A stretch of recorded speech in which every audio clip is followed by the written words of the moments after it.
게임 속 지옥에서 10년을 보낸 후 그는 복수를 다짐하며 얻었던 모든 능력과 전투 경험을 지닌 채 과거로 돌아왔다. 그는 어떻게 이를 달성할 것이며 어떤 장애물에 직면하게 될까? 그것이 바로 우리 이야기에서 알아볼 내용이다. 이야기는 수아라는 소녀가 전기의자에 묶인 비극적인 장면으로 시작된다. 그녀는 이것이 단지 게임이라고 생각했지만 심한 충격으로 몸을 떨고 있었다. 그리고 우연히 그녀를 도울 수 없어 무력하게 그녀의 이름을 외치는 동안 그녀는 더 이상 견딜 수 없다고 힘없이 말한다. 소녀는 슬픔에 잠겨 사과한다. 그는 이것이 단지 현실적인 게임일 뿐이며 곧 빠져나갈 것이라고 스스로를 설득하고 있었다.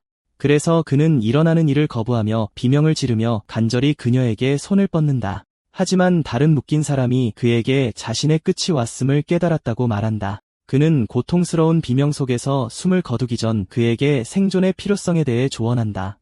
시간이 흐르면서 그는 현실을 받아들일 수밖에 없게 되고 묶인 채 비명을 지르며 동료들에게 자신을 혼자 남겨두지 말라고 계속 애원한다. 그리고 손상된 눈에서는 눈물이 흐르며 이곳이 그의 새로운 현실이 되었음을 확신한다. 기억은 VR 게임 인버스 플래닛이 세계 차트를 석권하고 차원문, 초능력, 전쟁이라는 개념으로 유명해진 사건의 배경을 설명하기 위해 과거로 돌아간다. 우연은 친구의 조언에 따라 게임에 들어갔지만 갑자기 그 안에 갇히게 되었고 게임 세계는 물질화되어 물리적인 현실이 되었다. 실험체 62호로 불리는 그는 승천 단계에 가까워졌다는 비꼬는 축하를 받는다. 단 한 명의 승천자를 만들기 위해 수천 명을 희생시킨 승천 프로젝트라는 미친 연구 프로젝트 안에서 프로젝트는 납치된 사람들을 실험체로 사용하며 감전, 강제주사, 신체 개조 등 비인간적인 실험을 자행했다. 관리들은 소녀의 시신을 불태우고 그를 생존자들과 함께 가두라는 명령을 내리고 경비들은 그 명령에 따른다. 그는 감방의 어둠 속에서 고통에 잠겨앉아 일어난 일을 용서할 수 없는 범죄로 여기고 복수를 위해 살아남겠다고 스스로에게 엄숙히 맹세한다. 갑자기 경보가 울리며 실험체의 탈출을 알리고 무장한 경비들을 경계태세에 들어가게 한다. 그래서 그는 이 복도를 건너기만 하면 생존할 수 있다는 희망에 이끌려 생존자 무리와 함께 복도 끝에 있는 출구를 향해 달린다. 그들의 길은 붉은 머리의 거대한 적에게 가로막히는데 그는 기어서 이곳에 도착한 그들을 조롱하며 이 복도가 그들의 무덤이 될 것이라고 위협한다. 그는 그들의 불운을 저주하고 동료들은 적과 맞서기로 결심하며 그에게 딜을 봐달라고 부탁한다. 적은 그들을 어리석은 자들이라 칭하며 모두 쓸어버리겠다고 맹세한 뒤 공격자들을 잔인하게 짓밟으며 덮친다. 하지만 긴 싸움 끝에 그는 마침내 적을 죽일 수 있었다. 그는 시체들 사이에서 힘겹게 숨을 고르며 귓가에 울리는 자신의 이름의 메아리에 다시라는 단어를 중얼거린다. 그리고 곧 도움을 구걸하는 사람들의 검은 그림자 형태의 환각이 그를 덮치기 시작하고 그들의 왜곡된 비명이 악몽 같은 장면 속에서 겹쳐 들린다. 그는 영웅들이 연구소에서 탈출한 후 아주 오랜 시간이 해가 거듭 지났음을 서술한다. 그는 사랑하는 사람들을 위해 복수하는 것이라 선언하며 접근하지 말라고 소리치는 무장 경비들을 공격하는 모습으로 나타난다. 그는 적들을 계속해서 잔인하게 학살하며 몇 번이고 그들을 죽였다고 인정한다. 한 장면에서는 누군가의 목에 무기를 꽂아 넣으며 이 복수에는 끝이 없음을 직감한다. 그림자 손들이 그에게 다가오자 그는 절망 속에서 언제까지 이렇게 살아야 하는지, 죽을 때까지 이렇게 계속해야만 하는지 자문한다. 그리고 갑자기 알림음과 함께 파란 시스템 창이 나타나 그를 놀라게 한다. 창에는 오류수정이라는 제목의 특별 임무가 표시되는데 승천 프로젝트의 감독관을 제거하는 대가로 원래 세계로 돌아갈 수 있다는 내용이다. 마침내 빠져나갈 기회가 왔기에 그는 희망을 느낀다. 장면은 시체로 가득한 호화로운 방으로 전환되고 정장을 입은 한 남자가 기어가며 이유를 묻고 영광을 누리기만 하면 되는 시점에 자신을 공격한 것을 비난한다. 프로젝트 책임자로 밝혀진 감독관이 비명을 지른다. 하지만 실험체 81호 김영준이 그의 멱살을 잡고 감독관에게 왜 이러는지 묻는다. 감독관은 김에게 조용히 하고 자기 같은 신분에게 말 걸지 말라며 소리치고 이어서 실험체 62호이자 초인이라는 별명을 가진 우현의 이름을 부른다. 감독관은 그를 프로젝트의 궁극적인 성공작이자 인간의 한계를 넘어섰다고 묘사하며 칭찬한다. 그가 다른 사람들과는 차원이 다르기 때문에 원하는 소원은 무엇이든 들어주겠다고 제안하지만 우연은 단호한 거절로 그의 말을 끊는다. 겁에 질린 감독관은 그를 바보라고 부르며 자신을 죽여도 일이 끝나지 않을 것이라고 경고하며 그를 막으려 한다. 자신이 해를 입으면 기업연합이 그의 가족, 친구, 동료들을 파괴할 것이라고 위협하지만 우연은 고통에 신음하는 감독관에게 치명적인 일격을 가한다. 김은 그를 악마라고 묘사하며 사방이 피로 뒤덮였다고 불평한다. 김이 그에게 묻기도 전에 그들을 죽였다고 소리치는 동안 그는 눈앞의 화면을 보며 차갑게 서 있다. 임무 완료 메시지가 나타나고 보상으로 원래 세계로 돌아갈 준비가 되자 그는 자유에 기뻐한다. 그리고 그가 수락 버튼을 누르려는 순간 목소리들이 그를 멈춰 세우며 어디 가냐고 묻는다. 그 목소리들은 그가 남겨둔 다른 사람들을 잊었냐고 상기시키며 복수하고 모두 죽이라고 요구한다. 그는 극심한 피로를 느끼며 자신이 한 일이 과연 충분했는지 의문을 품는다. 그리고 망설임에도 불구하고 그는 떠날 수 있는 처음이자 마지막 기회일지도 모르는 것을 잡기로 결심한다. 그는 동료에게 이제 원래 세계로 돌아간다고 말하고 동료는 그가 헛소리를 한다고 생각하며 혼란스러워하며 그가 처음부터 여기 있었다고 확인시켜준다. 그는 마음을 굳히고 승인 옵션을 누르며 동료에게 다른 사람들에게 알려달라고 부탁하고 떠나기 전에 사과한다. 그는 침대에서 겁에 질려 깨어나고 곧바로 자신의 방이라는 것을 깨닫는다. 그는 돌아온 것을 믿지 못하며 자신의 몸을 살피고 얼마나 시간이 흘렀는지 궁금해한다. 그는 휴대폰을 집어 날짜가 2041년 5월 19일, 시간은 오전 5시인 것을 확인하고 게임에 빨려 들어갔던 바로 그날로 돌아왔다는 것을 발견하며 그곳에서는 시간이 전혀 흐르지 않았던 것인지 의아해한다. 그는 거울 앞에 서서 마치 자신이 겪었던 일이 단지 꿈이었던 것처럼 모든 흉터와 근육이 사라진 것을 발견한다. 다른 세계에서 싸웠던 기억, 생존을 애원했던 소녀의 간청, 그리고 그의 가족과 친구들을 파괴하겠다는 적의 위협이 그를 덮치자 그는 그 일이 꿈이 아니었음을 확신하게 된다. 그는 그곳에서 보낸 10년이 너무나도 선명하기에 현실이었다고 스스로에게 확인하지만 그때 울리는 전화벨 소리가 그의 생각을 끊는다. 그는 화면에 뜬 정나연이라는 이름을 보고 익숙함을 느낀다. 전화를 받자마자 상대방은 왜 전화하지 않았냐고 그를 꾸짖으며 약속을 상기시킨다. 그가 약속에 대해 묻자 그녀는 오늘 밤 꼭 만나야 한다고 말하며 전화를 끊기 전에 좌표를 보내준다. 그는 휴대폰을 들고 이 목소리를 잘 기억하고 있음을 깨닫는다. 그녀는 그의 친한 동기이자 인버스 플래닛이라는 게임을 소개해준 사람이었다. 그래서 그는 잠시 그녀가 이 일을 꾸몄다고 의심하지만 기억에 근거하여 그 가능성을 배제한다. 그는 일단 그녀를 만나기로 결심한다. 그리고 그가 도착하자 나연은 그가 오랫동안 보이지 않았다며 따뜻하게 맞이한다. 그리고 그녀는 학기가 끝난 후 처음 외출하는 것이냐고 물으며 술 한 잔을 권하지만 그는 거절한다. 그는 현재 상태에서 술을 마시면 무슨 짓을 할지 모른다는 두려움 때문이라고 스스로에게 정당화한다. 그녀는 음식을 구우면서 그가 전에 말했던 것처럼 게임을 해봤는지 묻는다. 그래서 그는 캐릭터를 만들고 인트로만 본 후에 안으로 빨려 들어갔다고 대답하고 그녀는 놀라움을 금치 못한다.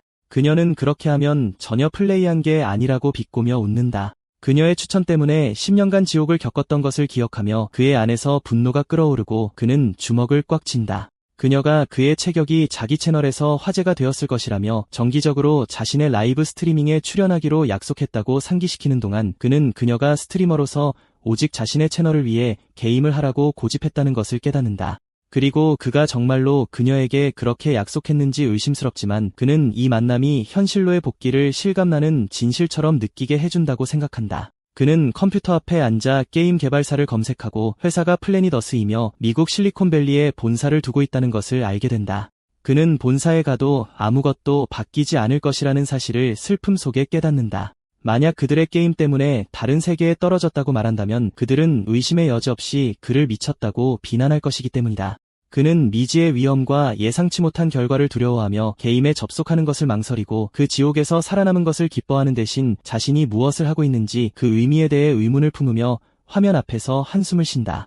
그는 거기에 만족하고 다른 세계는 있기로 결심하며 이곳이 자신의 원래이자 진짜 세계라고 스스로에게 확인한다. 그가 돌아온 후 평범한 학교 생활에 적응하려 노력하는 동안 누군가 장난스럽게 그의 어깨를 친다. 친구가 술집에 가자고 초대하자 그는 분위기에 맞춰 자신이 겪었던 일을 극복하려고 노력한다. 하지만 과거의 유령 중 하나가 그를 껴안는 동안 그의 복귀가 현실인지에 대한 의심이 그를 괴롭힌다. 유령은 이것이 정말 현실이냐고 묻고 그는 자기 생각 속에서 말한 사람이 누구인지 보려고 재빨리 뒤를 돌아본다.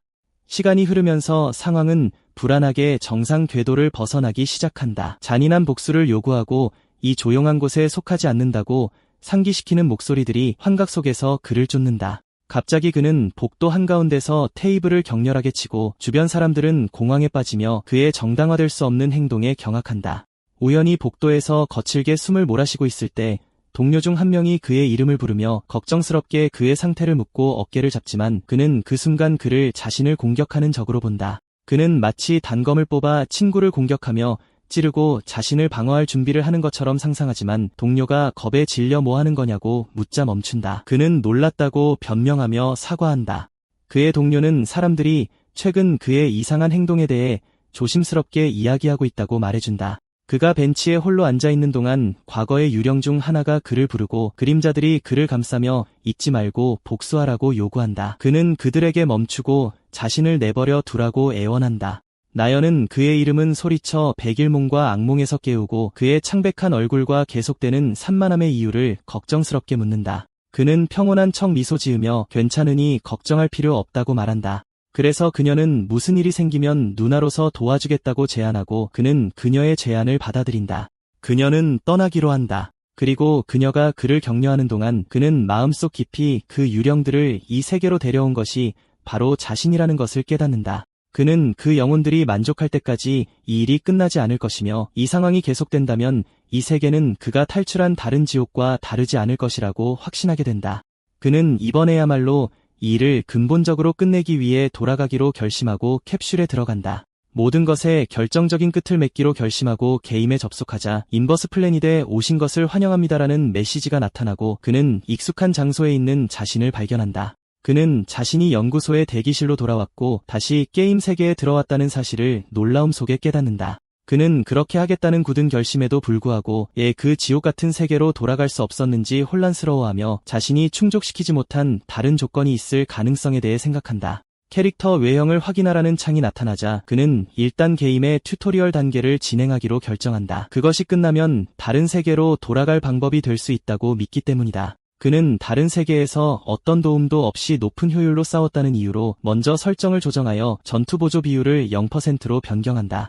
시스템은 초기 능력 준비를 시작하며 언제든지 능력을 초기화할 수 있다는 메모와 함께 첫 번째 주 능력 원소를 선택하라고 요청한다. 시스템은 인버스 플래닛의 능력 메커니즘이 기본 원소를 선택한 다음 다양한 하위 원소로 강화하여 캐릭터를 강하게 만들도록 설계되었다고 설명한다.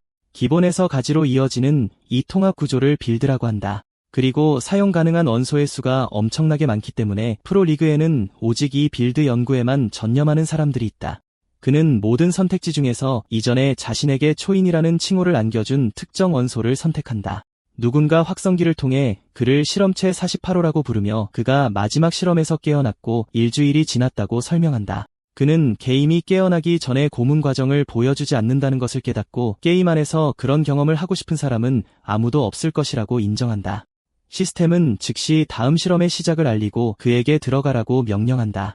그의 앞에 에티넬이 나타난다. 그것은 승천 프로젝트에서 각성자들의 폭주를 막기 위해 설계된 살인기계였고 수많은 실험체들의 목숨을 앗아간 원인이었다. 첫 번째 튜토리얼 임무는 그의 구현된 능력을 사용하여 에티넬을 물리치라는 내용으로 시작되며 그는 자신이 기계의 프로토타입과 마주하고 있음을 알아차린다. 누군가 그를 우연히 형이라고 부르며 구원을 요청하다가 기계에 살해당하는 고통스러운 기억이 그를 덮친다. 기계의 눈에서 붉은 빛이 번쩍이고 이어서 그를 향해 돌진하기 시작한다. 그는 여기 상황이 그곳과 똑같다고 중얼거린다. 그는 항상 역겨운 짓을 하는 연구원들에게 혐오감을 표현한다. 그는 기계의 공격을 피하며 교전하고 기계는 연속적인 공격을 가하지만 그는 쉽게 피한 후 강력한 일격을 날린다. 그는 이 기계의 최종 버전은 능력을 사용할 수 있기 때문에 기만적이라고 지적하지만 지금 자신이 마주하고 있는 것은 프로토타입에 불과하다고 확인한다. 그는 기계를 완전히 파괴하고 게임은 실험 완료를 알린다. 연구소는 48번 실험체를 칭찬하며 그의 효율성과 능력이 일반 실험체와는 비교할 수 없을 정도로 뛰어나다고 묘사한다. 첫 번째 튜토리얼 임무 성공 완료 메시지가 나타난다. 그리고 시스템이 다음 실험을 시작하려는 순간 정부에서 온 침입자들이 들이닥쳐 갑자기 혼란이 가득해지고 연구원들은 그들이 어떻게 이 깊은 곳까지 도달했는지 의아해하며 공황에 빠진다. 한 연구원의 비명이 들리고 연구소에 부당하게 구금된 모든 희생자들을 향한 메시지가 방송된다. 그 목소리는 희생자들에게 즉시 모든 힘을 다해 빠져나가라고 요청하고 그는 그 목소리의 주인을 알아차린다. 두 번째 튜토리얼 임무는 연구소에서 외부로 탈출하는 것을 목표로 시작되고 그는 먼저 떠나기로 결심한다. 그는 자신이 들은 폭발 횟수에 대해 궁금해하며 빠르게 달린다. 그는 잔해로 가득 찬 완전히 파괴된 복도에 도착하고 혼란 속에서 무언가를 엿본다. 그는 통신장치에서 나오는 목소리를 듣는데 그 목소리는 차원 관리국 표식이 그가 적이 아니라 희생자임을 나타낸다고 말해준다. 화자는 그가 이곳에 도착한 것이 탈출하려는 의도임을 추론하고 그에게 도움을 제안한다. 화자는 그에게 방에서 원하는 무기를 무엇이든 선택할 수 있다고 말한다. 그런 다음 그는 외부로 나가면 관리국이 그를 구출할 수 있도록 신호를 보낼 장치를 준다. 그는 우울한 장면 속에 나타난 화자가 죽었는지 궁금해하며 무선 장치와 무기들을 바라본다.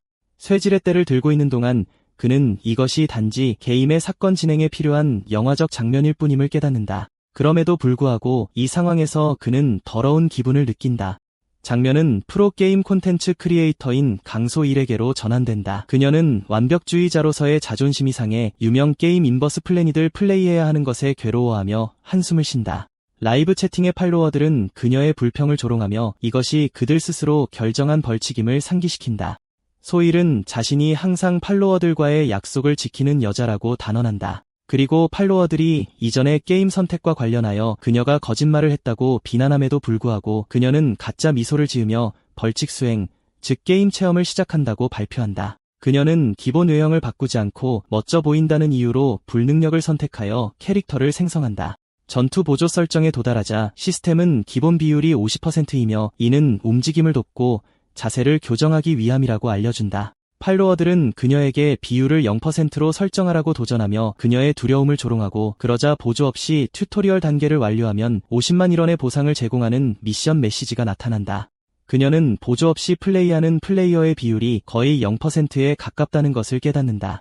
자신의 실력에 자신감이 있음에도 불구하고 그녀는 마치 세 번째 팔로 조종하는 것처럼 그 생각이 나쁘다고 여기며 처음에는 망설인다. 그녀는 도전을 피하려고 하지만 금전적 보상 금액이 그녀를 유혹한다. 그녀는 눈에 돈이 빛나며 즉시 동의하고 돈 때문에 빠르게 입장을 바꾼 그녀에게 팔로워들은 비꼬는 반응을 보인다.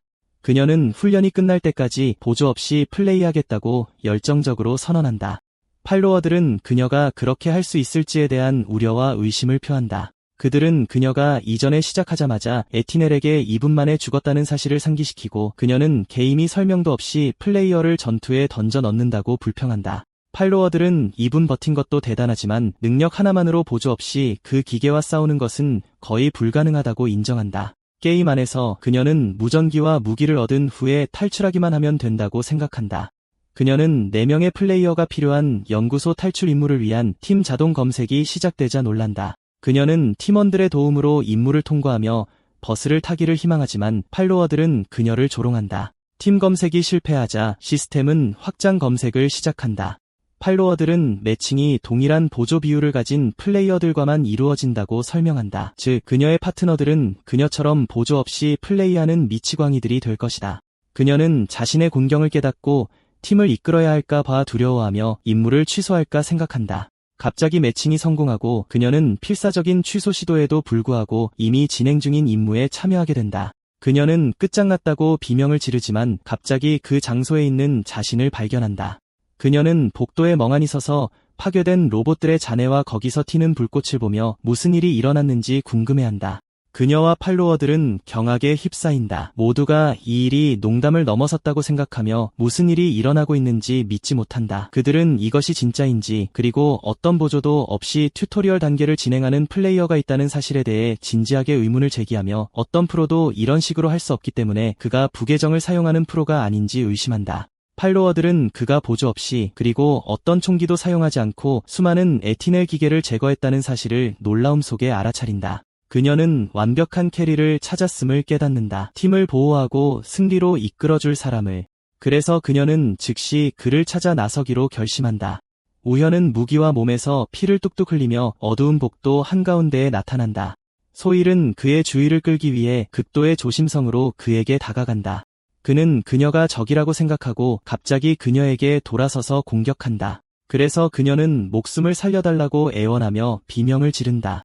그는 그녀가 적이 아님을 깨닫고 마지막 순간에 멈춰서 자신의 실수에 대해 사과한다. 그녀가 그의 심한 출혈을 알아차리는 동안 그는 떠나려 한다. 그래서 그녀는 같은 팀이니 함께 가달라고 수줍게 부탁한다. 그녀는 그를 쫓아가며 자신을 콘텐츠 크리에이터이자 스트리머라고 소개하고 자신의 라이브 방송에 출연해도 되는지 허락을 구한다.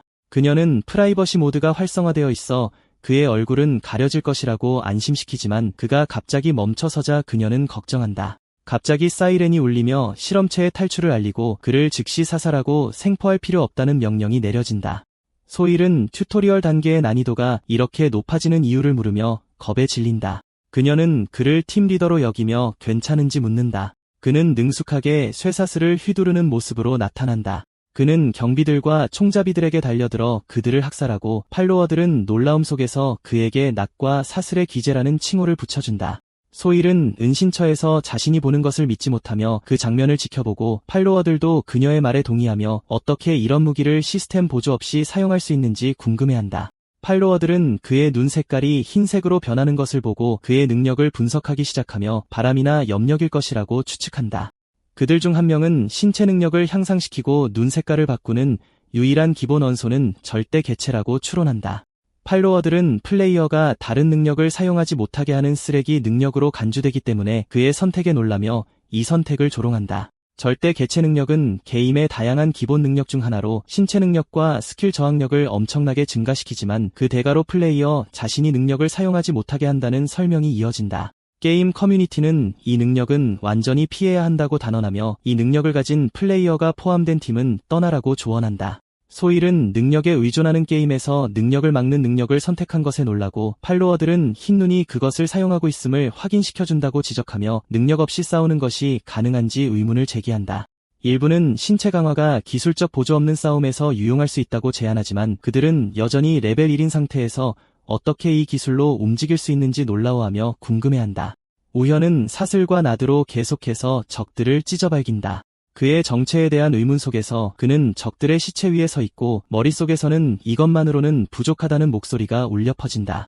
목소리들은 아직 만족하지 못했으니 복수해서 더 폭력적이 되라고 그를 부추긴다. 그리고 그 사이 그의 머리를 겨냥한 저격수의 레이저 빛이 나타난다. 소일은 임박한 위험을 경고하며 비명을 지르고 자신이 처한 어려운 상황을 저주하며 총을 쏴 대응한다. 그녀의 총알이 목표물에 명중하고 적은 연기와 튀는 불꽃 속에서 쓰러진다. 그녀는 숨을 고르기 위해 땅에 앉아있고 라이브 스트리밍의 팔로워들은 그녀에게 댓글을 쏟아붓는다. 일부는 그녀의 침착함을 칭찬하고 일부는 우연히 적들을 지치게 한 후에야 마무리 일격을 가하기 위해 개입했다며 킬스틸을 했다고 비난한다. 그녀는 교활하고 무심한 미소로 그들에게 대답하며 결국 도움을 주었고 그것이 중요하다고 확인시켜준다. 우현은 전생의 몇 가지 사건을 기억한다. 소일은 전장 한가운데 서 있는 그를 부른다. 그녀는 그의 전투에서의 결정적인 역할을 가리키며 하드캐리님, 즉 강력한 구원자라는 칭호를 붙여주고 그는 차분하게 그녀를 돌아본다. 그녀는 조금이라도 돕고 싶은 마음에서 그랬다고 변명하며 자신의 개입에 화가 났는지 초조하게 묻지만 그는 짧게 부인한다. 그는 그녀가 정말로 도움이 되었다고 확인해주고 이는 댓글에서 그의 친절한 성격과 목소리에 대한 감탄의 물결을 일으킨다. 그리고 그들은 킬스틸러를 품위 있게 대하는 그를 칭찬한다. 소일은 기회를 포착하고 튜토리얼 단계를 완료할 때까지 동행하게 해달라고 열정적으로 부탁하고 그는 간단히 그녀의 요청에 동의한다. 그는 자신의 이름이 배구연이라고 소개하고 그녀는 하드캐리님이 자신이 붙여준 별명에 불과했다는 것을 깨닫고 검열을 거치지 않았기 때문에 이것이 그의 진짜 이름인지 속으로 궁금해한다. 그녀는 그가 절대 개체 능력을 기본 능력으로 선택했는지 호기심에 물어보고 그는 긍정적으로 대답한다. 이는 팔로워들을 경악하게 만들며 그들은 능력을 재평가해야 한다는 쪽과 그것은 쓰레기이며 지금 일어나는 일은 능력 자체가 아니라 플레이어의 초월적인 기술 때문이라고 주장하는 쪽으로 나뉜다. 그녀는 그가 어떻게 어떤 능력도 사용하지 않고 총알을 피했는지 그리고 평소에 어떤 게임을 했는지 매료되어 묻지만 그는 특별히 하는 것은 없었다고 짧게 대답한다. 그가 갑자기 걸음을 멈추고 그녀가 이유를 묻자 그는 20m 떨어진 곳에 에티넬 타입의 적 2명이 있다고 말해준다. 소일은 어떤 탐지 기술도 없이 적의 거리와 수를 정확하게 파악하는 그의 능력에 속으로 감탄하며 확인을 위해 앞으로 나아가자고 제안한다. 과연 그들은 그가 정확히 지목한 위치에서 적들을 발견하고 그녀는 그의 감각의 정확성에 경악한다. 그는 과거 콜리세움을 즐겨했던 기억을 되찾으며 적들에게 돌진하고 소일은 무모함을 경고하며 비명을 지른다.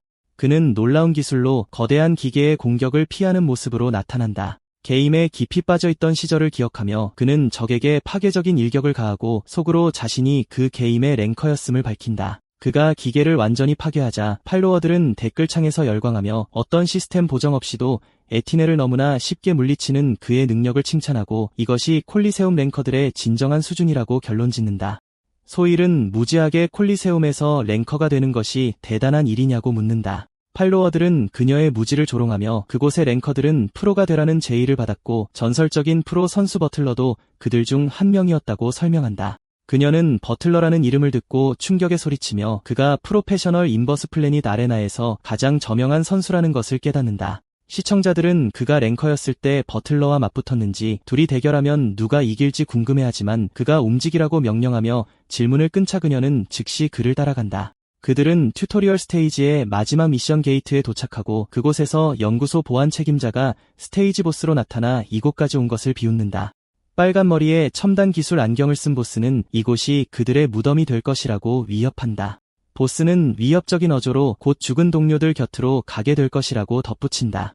그래서 우연은 지금까지 마주한 모든 것이 단지 튜토리얼 프로그램의 일부였다는 것을 냉정하게 깨닫는다. 그의 표정이 변하고 눈빛이 날카롭게 타오르는 동안 주변에는 검은 환영이 다시 나타나 찾았다. 더 빨리 같은 문구를 속삭이며 아직 복수가 끝나지 않았으니 즉시 보스를 죽이라고 부추긴다. 보스는 자신을 기다리는 지옥을 모른 채 살아나갈 생각은 말라며 이협적으로 소리친다. 소일은 동료를 엄호하기 위해 기관총을 발사하지만 총알을 막는 보스 주변의 에너지 방패를 보고 입자 방벽이 존재하는 이유에 대해 놀라워하며 위아해한다.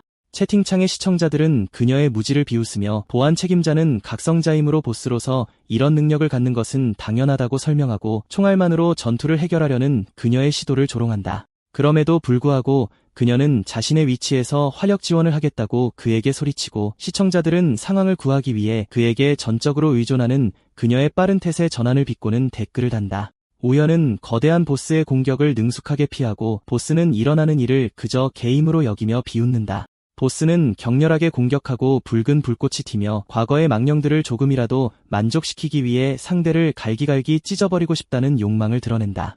하지만 방패가 다시 공격을 막아내자 시청자들은 그가 총을 쏘지도 않았는데 왜 입자 방벽이 활성화되었는지 의아해하며 기술적 오류가 있는 것 같다고 추측하고 웃음을 터뜨린다. 보스는 우연을 작은 쥐새끼라고 칭하고 그의 피부는 어두운 금속으로 변하며 시청자들은 즉시 그의 특수기술인 아이언맨 스킬을 알아본다. 보스는 그를 갈기갈기 찢어버리겠다고 맹세하며 주먹으로 땅을 내리치고 그가 달려들자 땅이 갈라진다. 시청자들은 그의 몸무게가 최소 1톤은 되었을 것이며 그의 일격은 곧 죽음을 의미한다고 추측한다. 보스는 화를 내며 언제까지 피하기만 할 거냐고 묻는다. 시청자들은 그가 모든 치명타를 피하는 능력에 놀라움을 금치 못한다. 우연히 보스의 얼굴에 강한 펀치를 날리자 시청자들은 시스템 보정이 있어도 저런 공격은 피할 수 없을 것이라 인정하며 이런 수준의 플레이어에게 화력 지원을 한다는 생각 자체를 비웃는다. 보스는 고통에 신음하며 자신의 아이언 스킬을 해제하지 말라고 명령한다. 유령의 목소리들이 그를 둘러싸고 울려 퍼지며 보스는 쉽게 죽지 않으니 자신들에게 일어난 일에 대한 복수로 더 잔인하게 갈기갈기 찢어버리라고 부추긴다. 보스는 눈앞에 실험체가 가진 엄청난 힘을 보고 겁에 질리고 우연은 냉정하게 서 있다. 그는 내 덕분이라 중얼거리며 마무리 일격을 가한다. 연구소 보안 책임자를 처치했다는 시스템 메시지가 나타난다. 소열은 자신이 본 것을 믿지 못하며 멍하니 서 있고 채팅창은 그 경기력이 미쳤다고 칭찬하며 폭발한다. 모두에게 이 싸움이 어떤 보정 없이 이루어졌음을 상기시키고 그가 인간과 싸우는데 익숙해 보인다고 언급한다. 그녀는 훈련용 보스를 처치했다고 기쁘게 알리며 이제 나가는 것만 남았냐고 묻고 우연은 보스의 시체 위에 앉아있다. 댓글에는 그녀가 버스를 타서 이겼다는 내용과 이런 실력을 가진 플레이어가 지금 시점에 존재하는지 의아해하는 내용이 쏟아진다. 보스의 시체가 사라지고 그는 소일에게 이제 떠날 수 있다고 확인해준다. 두 사람이 건물을 나가자 게임은 연구소 탈출 미션 완료와 레벨업으로 인한 스킬 포인트 획득을 알리고 그녀는 그에게 오늘 메인 미션을 완료할 것인지 묻는다. 그는 오늘은 여기까지 하겠다며 사과하고 그녀는 그에게 줄 것이 있으니 잠시만 기다려달라고 부탁한다. 그녀는 시청자들에게 보정 없이 훈련을 완료했다고 알린다. 그러자 시청자들은 그녀가 공을 자신에게 돌리는 것을 보고 뻔뻔하다고 평하며 그녀는 시청자들에게 작별 인사를 하고 방송을 종료한다. 그녀는 기다려줘서 고맙다고 하고 그는 무엇을 원하냐고 묻는다. 그녀는 망설이며 그에게 자신의 방송에 정기적으로 참여해달라고 부탁한다. 그는 그녀의 방송 성격에 대해 묻고 그녀는 인버스 플래닛의 메인 미션을 플레이하고 가끔 유저 간 대결, PVP를 한다고 설명한다. 그녀는 그의 출연을 대가로 거액의 돈을 지불하는 것 외에도 그의 일정에 맞춰 방송 스케줄을 조정하겠다고 간절히 제안한다. 그가 제안에 대해 사과하자 그녀는 그의 표정에서 그를 설득할 수 없다는 것을 깨닫고 거절을 받아들인다. 그녀는 그를 친구로 추가해도 되냐고 묻고 그는 동의한다. 그리고 그녀는 그와 함께 플레이해서 즐거웠다고 말하며 작별 인사를 하고 즐거운 시간을 보내라고 기원한 뒤 그녀의 캐릭터가 사라진다. 강소일이 떠나고 튜토리얼 프로그램이 종료된다는 메시지가 나타난다. 그는 얼굴에 피를 묻힌 채 홀로 서서 훈련을 마쳤음에도 다른 차원으로 돌아가지 않았는지 혼란과 불안 속에서 위아해한다. 그가 무슨 일이 일어나고 있는지 깨닫지 못하는 동안 게임 커뮤니티에서는 보정 없이 총기 없이 튜토리얼 스테이지를 클리어한 것이 해킹 프로그램을 사용한 결과라는 설이 돌고 있었다. 그러는 동안 62번이라는 숫자를 단 익명의 시청자가 거액의 후원금과 함께 현실 세계로 돌아온 기분이 어떤지 묻고 이 게임 플레이가 가져올 미래를 암시하는 의문의 메시지를 보낸다. 이른 아침 인버스 플래닛 게임을 개발하는 플래닛 어스 코리아 지사 내부에서는 단 한 명의 유저로 인해 전례 없는 상황이 벌어진다. 직원들은 일어난 일의 리플레이를 놀라움 속에서 지켜보며 자신들의 눈을 의심한다. 직원들은 그 플레이어가 어떻게 보정이나 무기 없이 경비대장을 박살냈는지 토론하며 온라인 커뮤니티는 그가 해커라고 완전히 확신하고 해명을 요구하며 회사 게시판을 도배하고 있다고 언급한다. 그들 중 한 명이 정말 핵이 없는 게 확실하냐고 심각하게 묻자 다른 이들은 그렇다고 확인해준다. 담당 직원은 캐릭터 생성부터 모든 것을 확인했으며 외부 프로그램에 의한 수정 기록은 없었다고 확인해준다. 그는 벽을 통과하거나 사라지는 해커는 많이 봤지만 이런 움직임은 전에 본 적이 없다고 지적한다. 직원들은 이 정도의 컨트롤은 해킹 프로그램을 사용해도 흉내낼 수 없으며 만약 핵이 아니라면 그 플레이어는 완전히 미친놈이라고 결론 내린다. 그럼에도 불구하고 그들은 아직 탐지되지 않은 핵일 아주 작은 가능성이 있다는 점은 인정한다. 팀은 결국 이 문제에 대해 제대로 된 검증을 해야 한다고 결정한다. 장면은 우현과 그의 친구 나연에게 전환되고 그녀는 그에게 인터넷 커뮤니티가 그 때문에 난리가 났고 상황이 매우 혼란스러워졌다고 말한다. 그녀는 유저들 사이에서 노 보정 챌린지가 유행하고 있는데 모두가 실패하고 능력조차 발동하지 못해 그가 해커라는 주장에 힘을 실어주고 있다고 말한다. 나연은 영상을 보고 충격받았으며 사생활 보호 모드에도 불구하고 바로 그를 알아봤다고 인정한다. 그녀는 예전에 그의 싸움을 본 적은 있지만 이렇게 실력이 좋을 줄은 몰랐다며 그를 모르는 사람은 누구든 분명 그를 해커라고 생각할 것이고 그가 그 메시지를 받은 이유도 이것 때문일 것이라고 추론한다. 그녀가 메시지에 대해 묻자 그는 플래닛 어스 코리아 지사로부터 메시지를 받았다고 말한다.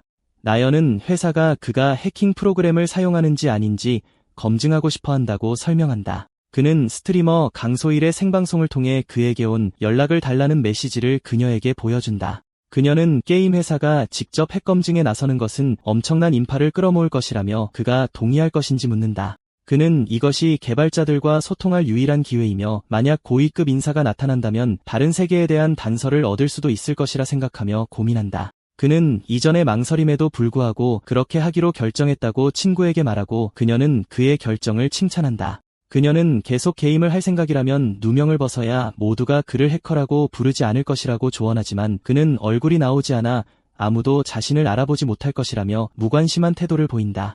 나연은 그의 전투 스타일이 너무 독특해서 이름을 바꿔도 알려질 것이며 프로들 중에서도 그처럼 이상한 기술로 싸우는 사람은 아무도 없다고 주장한다. 그녀는 요즘 프로들은 전투 습관을 통해 신원이 밝혀진다며 플레이어의 움직임을 정밀하게 분석하는 포럼 토론을 예로 든다. 그녀는 그가 동의한 것에 안도감을 표하며 그렇지 않았다면 그 스트리머가 엄청난 악플에 시달렸을 것이라고 말한다. 그는 그 스트리머가 자신과 아무 관련이 없는데 왜 신경 쓰는지 의아해한다. 그러자 그녀는 그를 바보라고 부르며 해킹 문제로 화난 군중들은 그런 건 신경 쓰지 않는다고 설명한다. 그녀는 처음에는 그를 비난하겠지만 곧 비난의 화살을 스트리머에게 돌릴 것이라고 덧붙인다. 그는 상황을 이해하고 그렇다면 동의할 수밖에 없겠다고 체념하며 중얼거린다. 소일은 그의 동의를 알리는 메시지를 받고 믿기지 않는다는 듯 기뻐서 펄쩍 뛴다. 그녀는 이 소동이 시청자 수의 폭발적인 증가로 이어지기를 바라며 예상되는 상승세를 보여주는 그래프가 나타난다. 그녀는 인버스 플래닛 게임에서 전에 없던 역사적인 장면을 보게 될 것을 간절히 기대한다. 그녀는 그의 치트 프로그램 사용에 대해 제기된 논란의 진실을 밝히기 위한 생방송을 공지한다.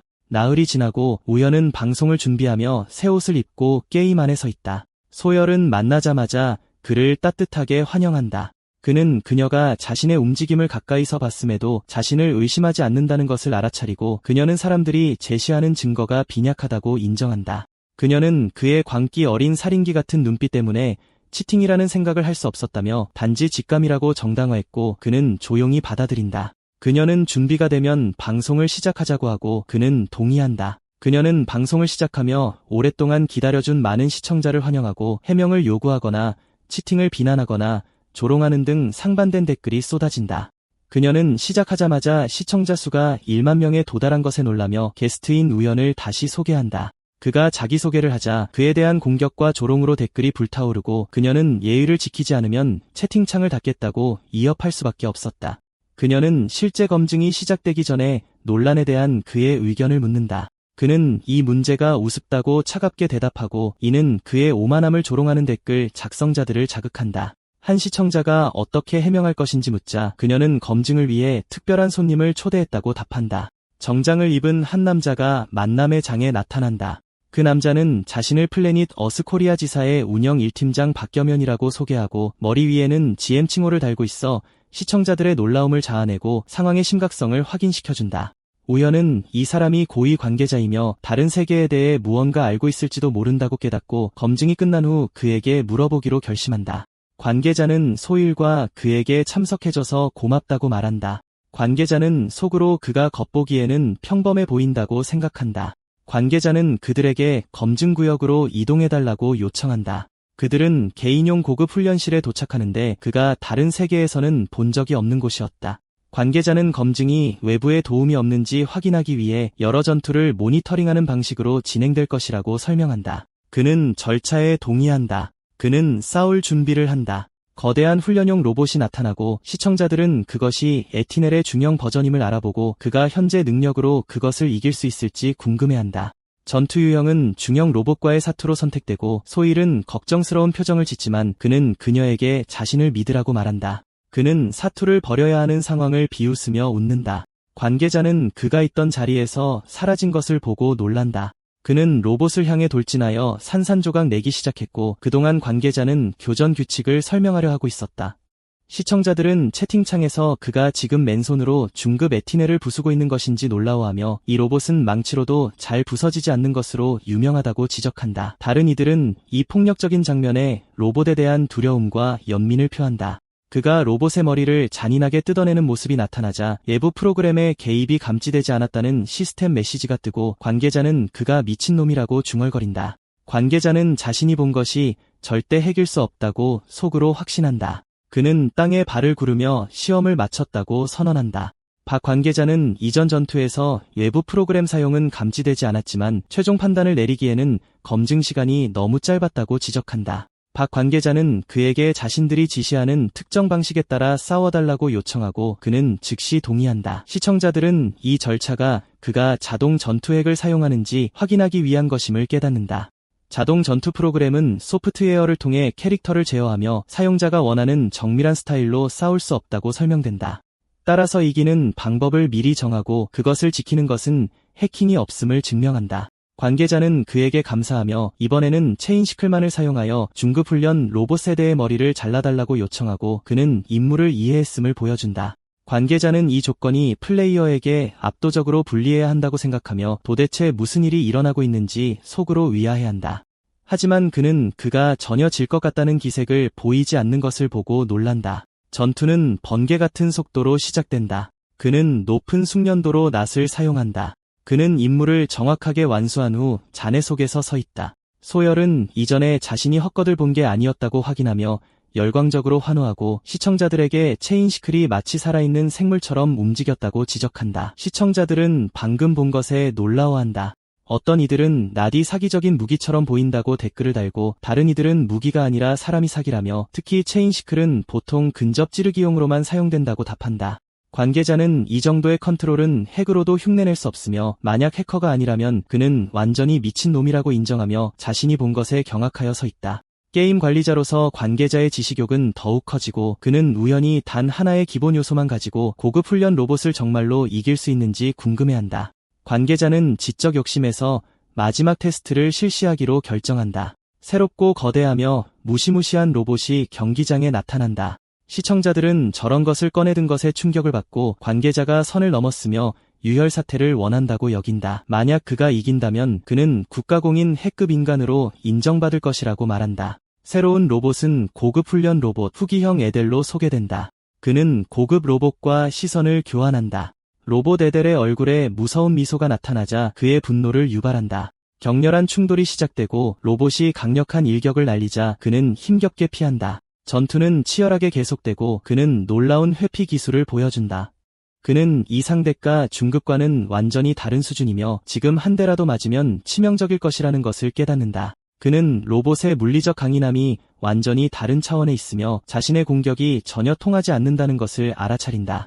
그는 자신의 공격 중 하나가 성공할 때까지 계속해서 때리기로 결심한다. 시청자들은 한 방이면 그를 죽일 수 있지만 그는 맞기를 거부한다며 두려움과 매혹을 동시에 표현하고 이 상황을 광기라고 묘사한다. 관계자는 처음에는 그가 패배자처럼 보였다고 지적하며 단 하나의 기본 요소만으로 고급 로봇과 정면으로 맞설 수 있을 것이라고는 생각하지 못했다고 인정한다. 하지만 그는 이제 그가 조금 전부터 서서히 로봇을 압도하기 시작했다는 것을 알아차린다. 로봇을 강력한 일격으로 부순 후 운영 관계자는 더 이상 지켜볼 필요가 없다고 판단했다. 그리고 검증에 필요한 데이터 수집이 완료되자 훈련 로봇은 경기장에서 철수되었고 그는 이를 즉시 알아차렸다. 소일은 관계자에게 검증 결과에 대해 질문했고 그는 단호하게 외부 프로그램에 개입이 없었음을 확인하며 일어난 일은 전자적 해킹이 아니라는 간단한 말로 설명했다. 이는 게임 커뮤니티의 광기를 촉발시켰고 사람들은 어떻게 그것이 해킹이 아닐 수 있는지 궁금해했다. 반면 다른 이들은 운영진의 공식 발표 이후 혐의가 기본적으로 무효화되었다고 확인했고 그를 치팅으로 고발한 게시물은 삭제되었다.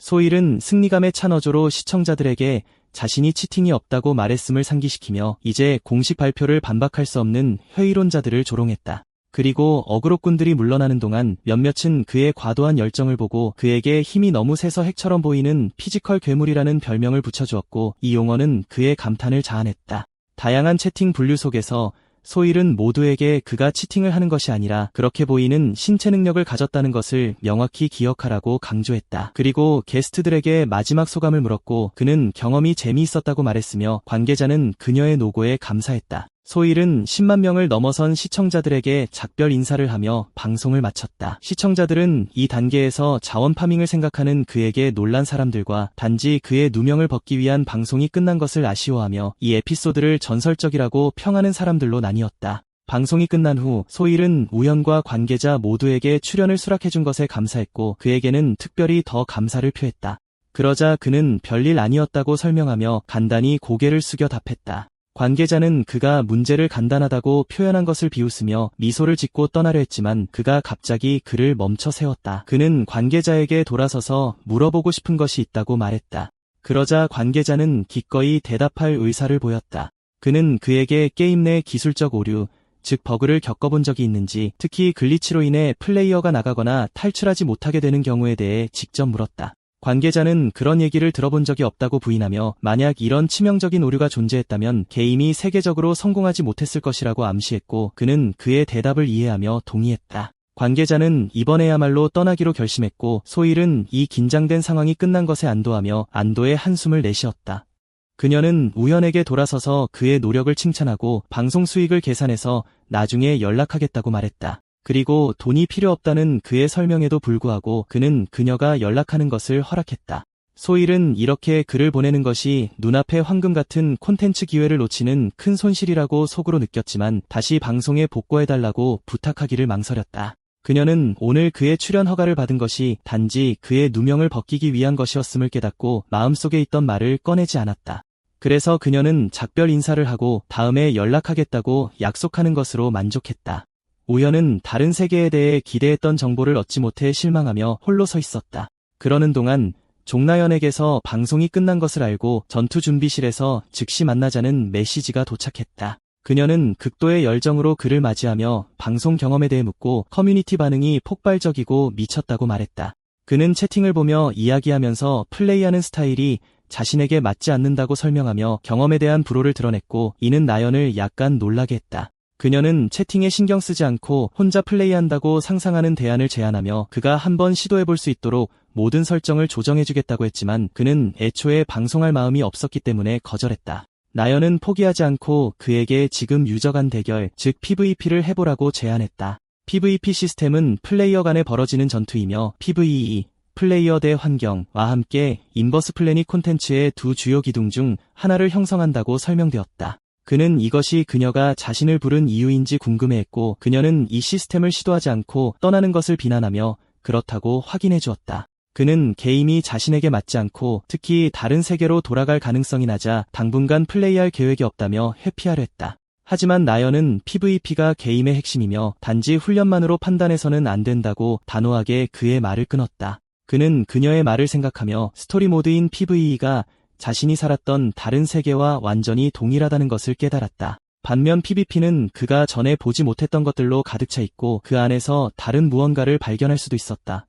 그는 실험에 동의했고 나연은 1대1이든 2대2든 동등한 상대와 직접 대결하는 결투부터 시작하여 종류를 설명하기 시작했다. 그런 다음 그녀는 플레이어들이 점령, 호위, 쟁탈, 선멸 4가지 모드 중 하나를 선택하여 5대5 팀으로 싸우는 격전 모드를 설명했다. 그리고 마지막으로 100명의 플레이어가 흩어져 장비를 모으고 한 사람 또는 한 팀이 남을 때까지 싸우는 생존 모드를 설명했다. 처음이기 때문에 나연은 팀 모드로 플레이하자고 제안했고 PVP에는 그것이 필요하기 때문에 캐릭터에 맞는 빌드를 추천해주겠다고 했다. 하지만 그는 그럴 필요까지는 없다며 그녀의 말을 끊었다. 그는 자신이 이미 아주 잘하는 빌드가 있으며 그것은 다른 세계에서 그를 초인이라는 칭호로 알려지게 만든 바로 그 빌드라고 설명했다. 우연히 로그인을 준비하는 동안 나연은 그가 준비를 마칠 때까지 세션을 녹화하겠다고 말했고 그는 바로 준비될 것이라고 확인하며 동의했다. 시작 지점은 의무적으로 1구역의 군사기지로 선택되었는데 이곳은 고급 장비가 널리 퍼져 있는 것으로 유명하지만 보통 고레벨 플레이어들로 붕벼 초보자에게는 적합하지 않다. 나연은 유튜브에 올리기 위해 그의 PVP 모드 게임 플레이를 녹화하게 해달라고 급히 요청했다. 그리고 그는 진정하라고 하며 짜증을 표했지만 그녀의 과도한 열정의 이유를 궁금해하며 그렇게 하도록 허락했다.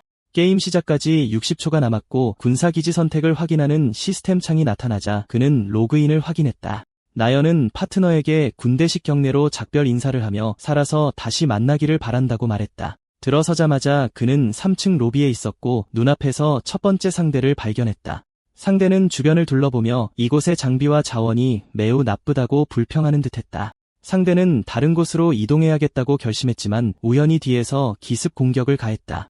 그리고 순식간에 시스템은 배구연에 의해 플레이어 럭키데이가 제거되었음을 알렸다. 이는 시작하자마자 즉각적인 킬을 예상하지 못했던 나연을 놀라게 했고 그의 피지컬 빌드가 완전히 다르며 핵처럼 보인다고 언급했다. 시스템 알림은 미친 속도로 이어지며 그가 차례로 많은 수의 플레이어를 제거했음을 알렸다.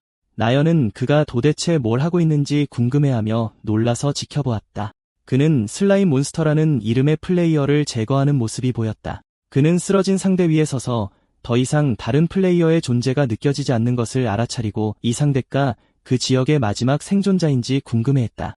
그는 상황을 생각하며 강화 중에 한 번에 4명을 마주칠 줄은 몰랐다고 인정했다. 그리고 자원 수집을 마쳤으니 이 장소를 벗어나야겠다고 결심했다. 갑자기 음성 채팅으로 나연에게서 조난 신호가 도착했다. 그녀는 도움을 외치며 수많은 적에게 완전히 포위되었다고 말했다. 그는 지도를 확인하여 그녀의 위치를 보았고 그녀가 반대편 블록, 즉 현재 위치에서 매우 먼 곳에 있다는 것을 알아차렸다. 그는 그녀에게 가고 있다고 말하며 건물 내 정확한 위치를 물었고 그녀는 3층 옥상에 있다고 답했다. 그녀는 아래층에서의 싸움은 미친 짓이라며 매층마다 전투가 벌어지고 있는 것 같다고 경고했고 그는 동의한다고 답하는 것으로 그쳤다. 그가 엄청난 속도로 뛰어오르자 적 중 한 명이 그를 보고 충격의 말을 더듬으며 놀랐다. 적은 이 사람의 정체와 엄청난 속도의 이유를 놀라워하며 궁금해했고 다른 한 명은 동료에게 능력을 준비하라고 요청하며 어떻게든 그를 지연시키려 했다. 그는 무기를 들고 적들과 교전하며 돌진했다. 우연히 그의 동료를 학살하자 두 번째 사람이 놀라 소리쳤고 그 후 그가 플레이어를 제거했다는 알림이 나타났다.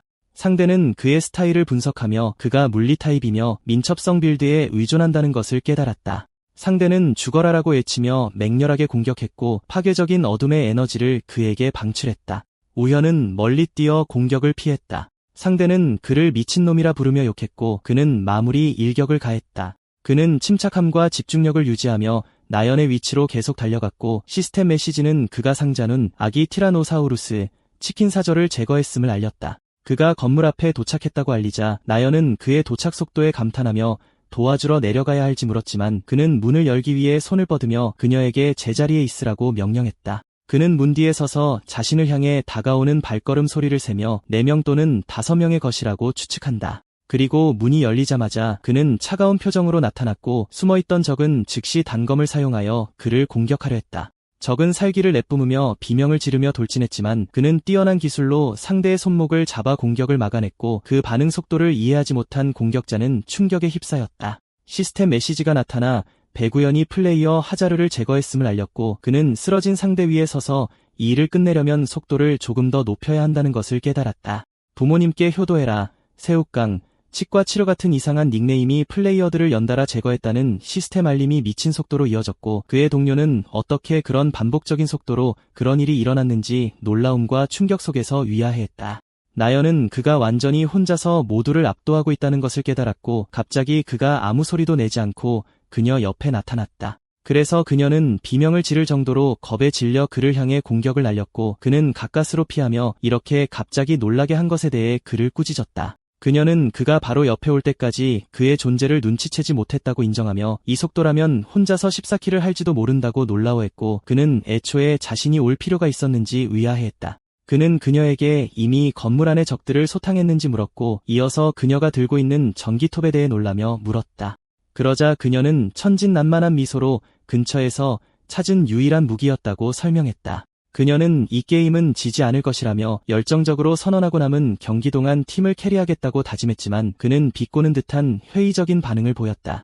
경기가 끝나고 신계팀 중 1위를 차지한 팀의 결과가 발표되었는데 우현은 25킬을 달성했고 나연은 7킬 15어시스트에 만족해야 했다. 그녀는 10연승을 했다는 사실을 믿지 못하며 극심한 피로감과 오늘은 그만하고 싶다는 마음을 표현했고 그도 그녀의 의견에 동의했다. 그녀는 그를 평범한 대학생이라고 생각했지만 알고 보니 걸어다니는 인간 병기였다며 무슨 수를 써서라도 그를 라이브 스트리밍의 세계로 끌어들이기로 결심했다. 그녀는 그에게 메인 미션을 시작하기 전에 딱 이틀만 기다려달라고 간곡히 부탁하며 그때까지 적절한 방송 기획안을 제시하겠다고 약속했다.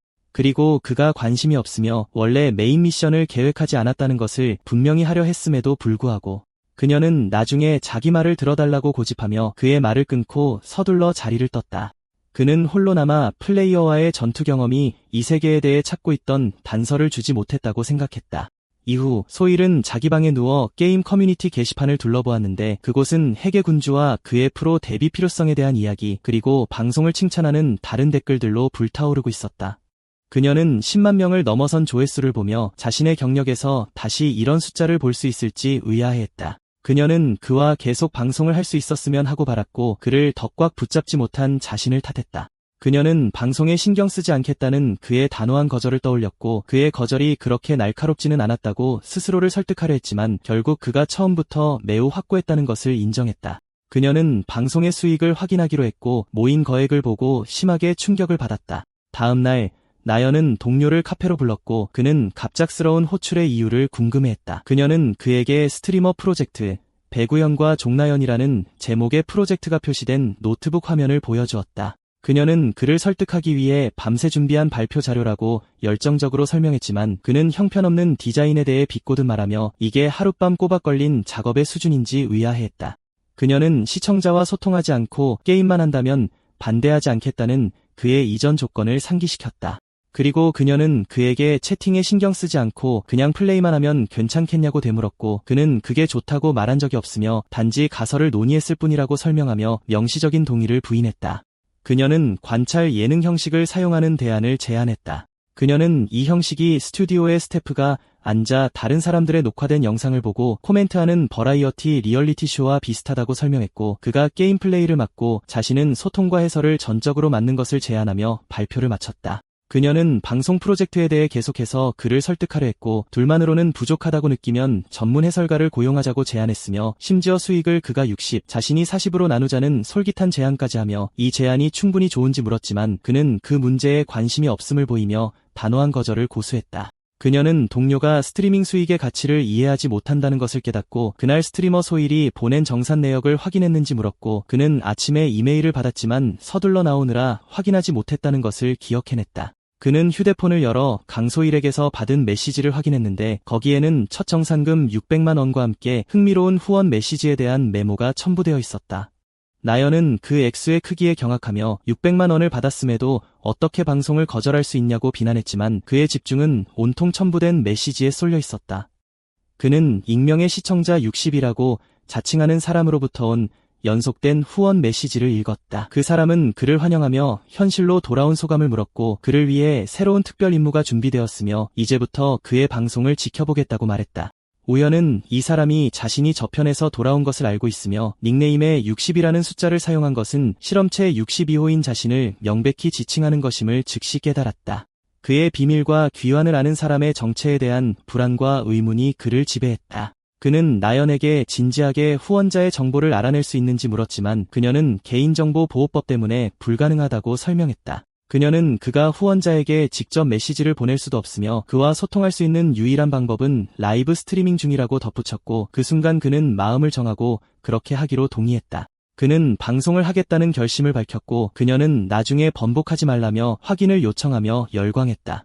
게임 시청자들에게 해설가 차성철과 종나연이 참여하는 핵관광이라는 제목의 개인 방송에 핵의 군주가 출연한다는 공식 공지가 발표되었다. 그리고 황금 같은 금요일 저녁 모두가 즐거운 시간을 보낼 준비를 했고 열성적인 플레이어들은 한마음으로 화면 앞에 모였다.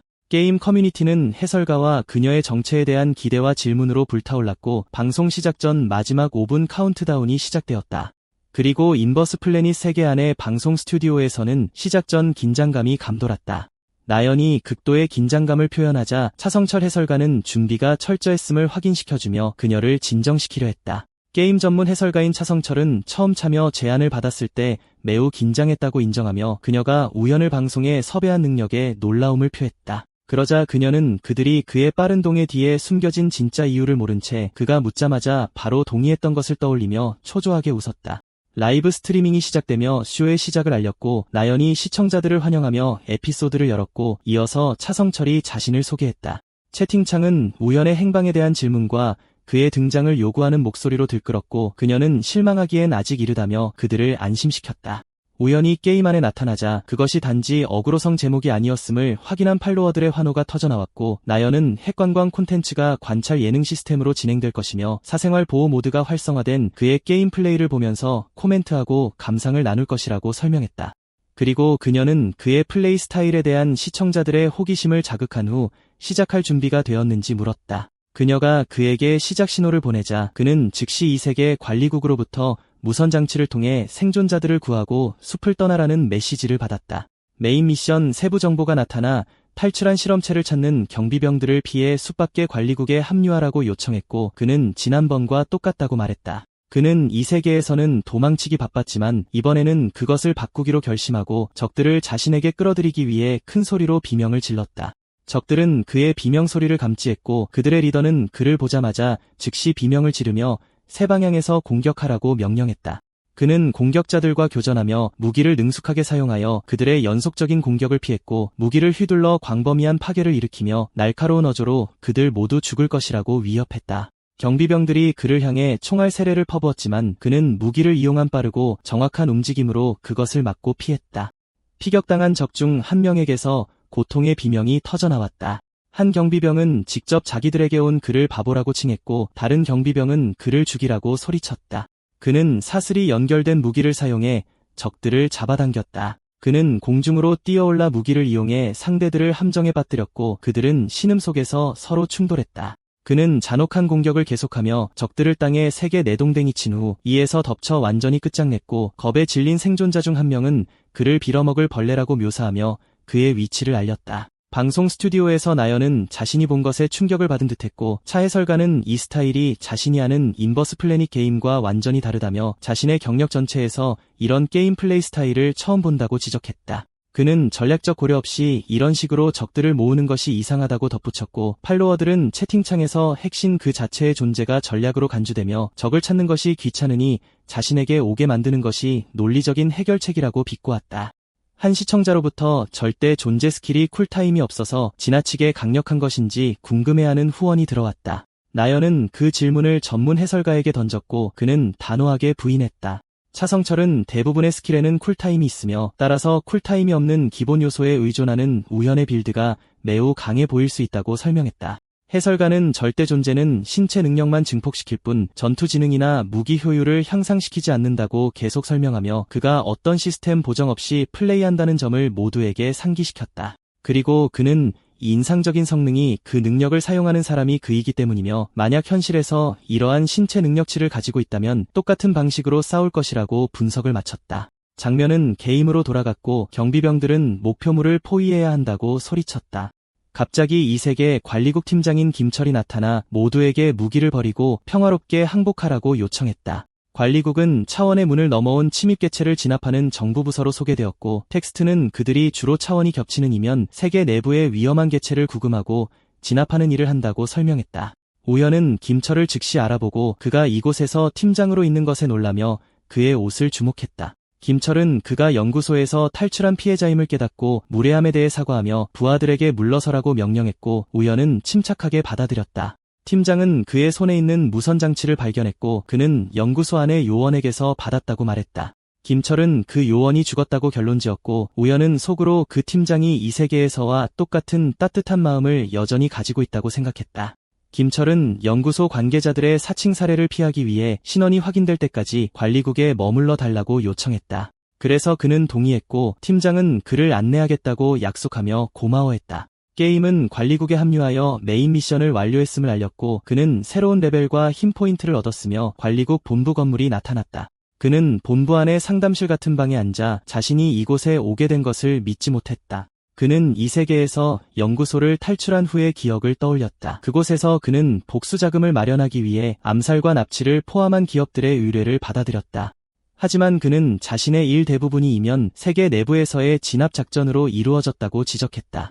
그는 기업들이 전리품을 찾아 무모하게 이면 세계를 휩쓸던 이 세계에서의 기억을 떠올렸다. 그리고 그 전리품이 쓸모없다는 것을 알게 되자 그들은 정화 임무를 그에게 떠넘겼고 이는 필연적으로 그가 이 세계 관리국과 엮이게 만들었다. 그는 관리국과의 관계가 복잡했다고 설명했다. 때로는 진압 작전에서 협력했지만 다른 많은 경우에는 서로 충돌하고 총을 겨누기도 했다. 그때 그의 이름을 부르며 인사하는 목소리가 그의 생각의 흐름을 끊었다. 화자는 자신을 이 세계 관리국 1팀 요원 이유진이라고 소개했고 채팅창의 팔로워들은 그녀의 등장에 열광적으로 반응하며 게임 내 최고 수준인 그녀의 미모를 칭찬했다. 그녀는 그가 여기까지 오느라 많은 고생을 했다고 말하며 정중한 말로 그를 환영했고 그는 그녀를 즉시 알아보는 것으로 화답했다. 그녀는 그의 미래에 대해 두 가지 선택지를 제안했다. 첫 번째는 그의 능력 사용을 엄격히 금지하는 조건으로 관리국의 보호 아래 민간인으로 사는 것이고 두 번째는 이 세계 관리국의 요원이 되는 것이다. 그리고 그녀는 그에게 두 번째 선택지를 선택하면 즉시 정식 요원으로 일하는 것이 아니라 적절한 훈련을 거쳐 그들이 준비되었다고 판단할 때만 현장에 투입될 것이라고 설명했다. 그는 이 세계에서는 관리국 요원들을 죽이곤 했는데 이제는 그들의 잠재적인 동료가 된 기묘한 아이러니에 대해 생각했다. 그녀가 그의 최종 결정을 물었고 그가 대답을 시작하려는 순간 갑자기 방송이 끊겨 여기서 멈추지 말라고 요구하는 팔로워들의 분노를 샀다. 마음속 깊은 곳에서 그는 민간인의 삶을 선택하는 것이 그곳에서 그랬던 것처럼 기업의 용병으로 돌아가는 것을 의미하며 반복하고 싶지 않은 길이라는 것을 깨달았다. 또한 관리국의 내부 사정에 대한 그의 호기심도 추가적인 동기였다. 그가 요원으로 합류하겠다는 결정을 발표하자 유진은 그가 큰 도움이 될 것이라며 그의 결정을 환영했다. 그녀는 최근 기업들이 각성자들을 계속해서 영입하고 있어 관리국에 인력 부족이 발생하고 있다고 그에게 밝혔다. 그녀는 그에게 많은 사람들이 기업과 계약한 것을 후회한다고 조언하며 단지 자신이 관리국 요원이기 때문에 하는 말이 아니라고 확인시켜 주었다. 그녀는 기업들이 아직 각성자 훈련의 초기 단계에 있고 경험이 부족하며 훈련 중 발생하는 사고에 대해 책임을 지지 않는 경우가 많은 반면 관리국은 오랜 역사를 가진 조직이라고 설명했다.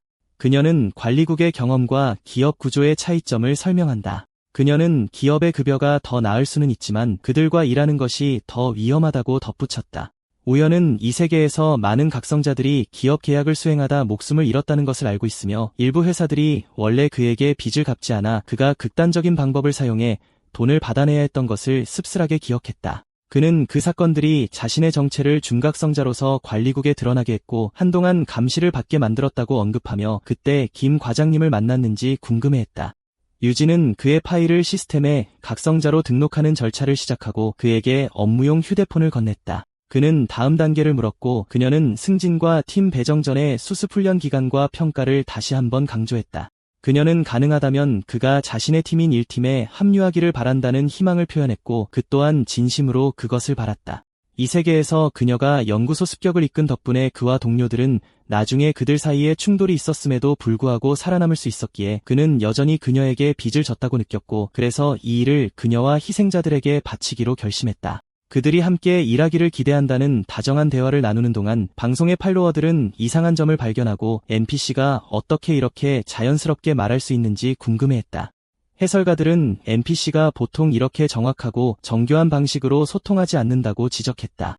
차성철과 나연은 가능한 선택지에 대해 궁금해했고 그녀는 자신이 만났던 이유진 캐릭터가 지금 보는 것과 완전히 달랐기 때문에 충격을 받았다. 차성철은 충격적인 진실을 깨달았다. 그것은 완전 반응형 AI 기술이다. 이 유형의 AI는 기존 NPC와 달리 어떤 상황이나 요청에도 완전히 응답하고 자유롭게 소통할 수 있는 것으로 정의되었다. 그는 이 기술이 막대한 자원을 소모하며 온라인 게임에 적용하는 것이 불가능하다고 여겨졌다고 지적하며 그들이 자원 문제를 해결했는지 궁금해했다. 차성철은 나연의 의견에 동의하지 않고 이것이 숨겨진 이스터 에그라고 믿으며 그렇지 않았다면 이렇게 숨겨져 있지 않았을 것이라고 말하며 그것을 활성화하기 위한 조건이 존재한다고 제안했다. 그는 최소 조건이 처음부터 강화 비율 0으로 시작하는 것이라고 가정했는데 이것이 일반 플레이어와 과금 플레이어의 주된 차이점이다. 나연은 게시판이 토론으로 폭발할 것이라고 확인하며 방송을 마무리했고 차성철은 회사의 공식 발표에 대한 극도의 열정과 기대로 잠을 이루지 못할 정도라고 표현했다. 방송실에서 나연은 게임 스토리에 깊은 관심을 가진 사람이라면 분명히 이 상황을 흥미롭게 여길 것이라고 지적하며 미래의 거물급 게스트를 초대할 가능성을 암시했다. 그 후 그녀는 차 해설가에게 오늘 합의된 스토리 진행은 여기서 끝난다고 아쉬움을 표하며 다음 방송에서 완결될 것을 기대해달라고 시청자들을 초대하고 시청자들의 반대 속에서 지금 PVP 콘텐츠로 전환한다고 발표했다. 우연은 전투 준비실에 나타났고 익명의 시청자 62가 아직 나타나지 않았다는 것을 알아차렸다. 앞서 그는 나연에게 이 시청자가 후원이나 댓글을 보내면 즉시 알려달라고 부탁하며 현재 상황보다 그 일에 더 신경 쓴다고 확인했다. 그래서 그녀는 동의했고 그는 그녀로부터 연락이 없었기 때문에 방송을 마치기로 결정했다.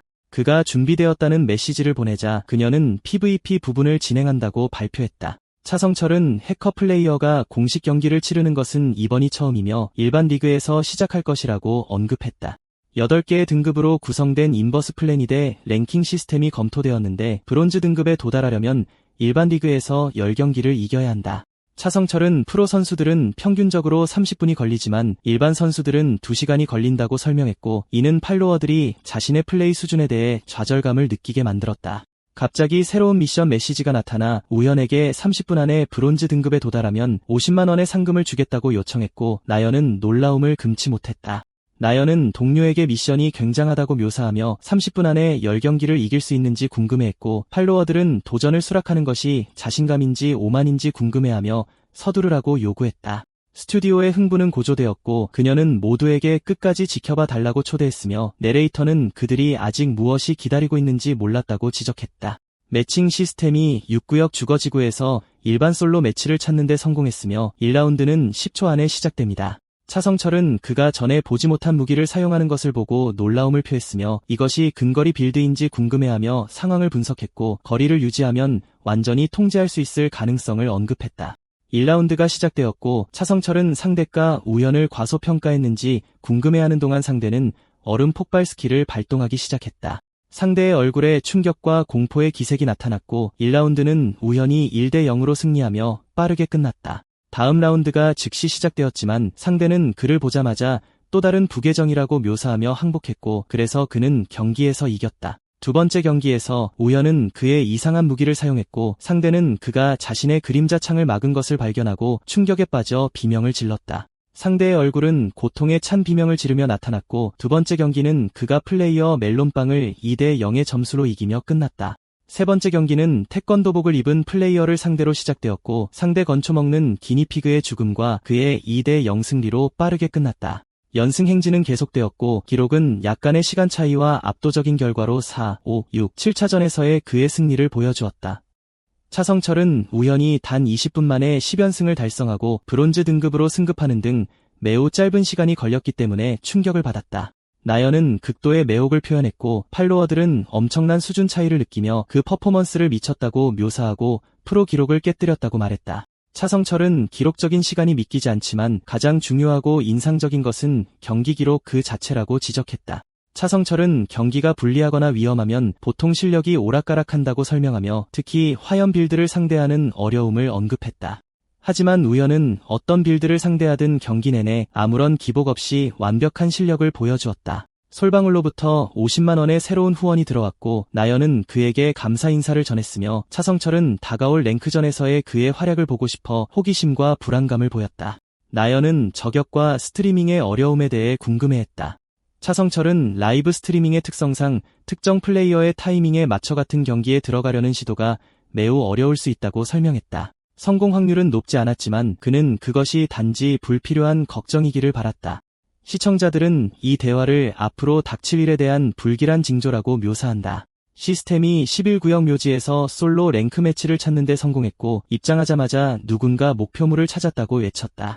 주황색 머리에 안경을 쓴 플레이어가 나타나 우연을 드디어 만난 뻔뻔한 놈이라고 묘사하며 해커를 갱생시킬 시간이 왔다고 선언했다. 첫 랭크 경기에서 어떻게 저격이 일어났는지 놀라워하는 팔로워들의 충격을 자아냈고 다른 사람들은 이들이 회사 소속이 아님에도 불구하고 이런 플레이어들에게서 흔히 볼 수 있는 행동이라고 지적했다. 차성철은 이전에 그런 상황을 완전히 무시하라는 조언을 받았기 때문에 이러한 도발에 휘말리지 않을 것이라고 밝혔다. 그리고 나연이 초조하게 지켜보는 동안 그의 상대는 우렁찬 비명과 거대한 에너지 폭발로 1라운드를 시작했다. 상대는 단 한 번의 결정타로 싸움을 끝내기 위해 온 힘을 다해 그에게 돌진했다. 상대는 욕설을 퍼부으며 공중으로 날아갔고 댓글들은 그의 이전 약속에도 불구하고 어떤 타격도 입히지 못한 그의 무능함을 조롱하며 강한 경기를 볼 것이라는 기대가 무너진 후 지금 누가 교훈을 얻고 있는지 비꼬았다. 우연은 휩쓰는 검격을 날렸고 상대를 믿었던 팔로워들은 다시 생각하게 되었으며 그는 이 실망스러운 경기를 보며 시간을 낭비한 것에 대한 후회를 표했다. 1라운드는 그가 플레이어 언노운을 1대0으로 이기며 끝났고 상대는 피를 흘리며 그를 괴물이라고 불렀다. 시스템은 같은 묘지 경기장에서 10초 안에 즉시 2라운드 시작을 알렸다. 상대는 또다시 패배한 것에 대한 창피함과 절망감을 느꼈고 패배를 피하기 위한 마지막 수단으로 그 속임수를 사용하기로 결정했다. 긴장된 분위기 속에서 2라운드가 시작되었고 우연은 에너지 기운에 둘러싸인 상대에게서 이상한 점을 발견했다. 그는 전투를 둘러싼 분위기가 눈에 띄게 변했음을 느꼈다. 그는 상황을 평가하며 상대의 기운이 이전보다 더 날카롭고 무거워진 것을 알아차렸고 그의 움직임이 매우 효과적이며 에다벨 스타일을 연상시킨다고 분석했다. 상대는 우연히 마침내 그것을 깨달았다며 미친 듯이 웃었고 1라운드에서 일부러 봐줬다고 주장했다. 그는 그때 이것이 상대가 해커이거나 도발자라는 것을 의미한다는 것을 기억해내고 상황에 대한 기억을 되찾았으며 그들을 완전히 짓밟고 자존심을 뭉개버리라고 했던 나연의 조언을 마음속으로 떠올렸다. 상대는 갑자기 자신을 둘러싼 분위기가 변한 것을 알아차렸지만 두려워할 필요가 없는 압도적인 우위를 가지고 있기 때문에 스스로를 안심시켰다. 상대는 화를 내며 비명을 질렀고 그가 차갑게 자신의 공격을 막아내는 동안 멋있는 척하지 말라고 요구했다. 그는 격렬한 반격을 가했고 상대는 고통의 비명을 지르며 그를 개자식이라고 불렀다. 상대가 타격을 받자 고통의 비명이 터져나왔다. 상대는 땅에 쓰러지며 자신의 불운을 저주했다. 모두가 무슨 일이 일어나고 있는지 놀라워하는 동안 나연은 그들이 보고 있는 것이 맞다고 확인했다.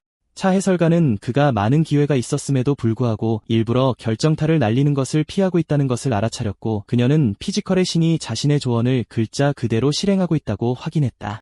그녀는 그를 짓밟아달라고 부탁했지만 이렇게 잔인한 결과는 예상하지 못했다고 초조하게 인정했고 이로 인해 팔로워들은 그녀에게 괴물을 만든 무서운 여자라는 별명을 붙이고 그녀가 다음에 어떤 조언을 할지 두려워하며 궁금해했다.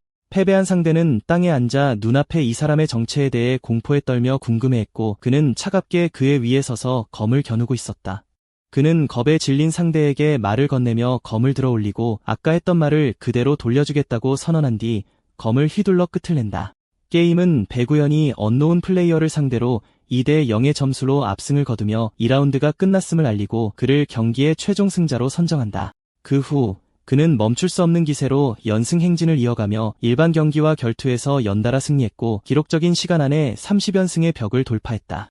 해설 스튜디오에서 나연은 그가 이미 골드 등급에 도달한 것에 놀랐고 첫 방송에서 30연승이라는 기록을 세운 것에 충격을 표현했다. 이로 인해 팔로워들은 이것이 양악이라는 것인지 그가 뭘 먹고 이렇게 강해졌는지 궁금해하며 숨을 죽였다. 채팅창의 팔로워들은 그에게 캐릭터 빌드를 가르쳐달라고 간절히 요청했고 그녀는 대부분의 플레이어들이 자신의 비밀을 밝히는 것을 꺼리기 때문에 처음에는 망설였지만 그에게 물어보기로 결심했다. 그녀는 그에게 거절할 자유가 있음을 강조하며 빌드를 공개할 가능성에 대해 수줍게 메시지를 보냈지만 그는 왜 안 돼? 라고 간단히 말하며 동의했다. 그녀의 놀라움과 기쁨을 자아냈다. 그녀는 시청자들에게 피지컬의 신이 자신의 빌드를 공개할 것이며 방송 후 커뮤니티 게시판에 정리해서 올릴 것이라고 발표했고 이 자신감을 가진 플레이어가 자신의 민감한 비밀을 공개할 것이라고 믿지 않았던 팔로워들 사이에서 놀라움의 물결을 일으켰다.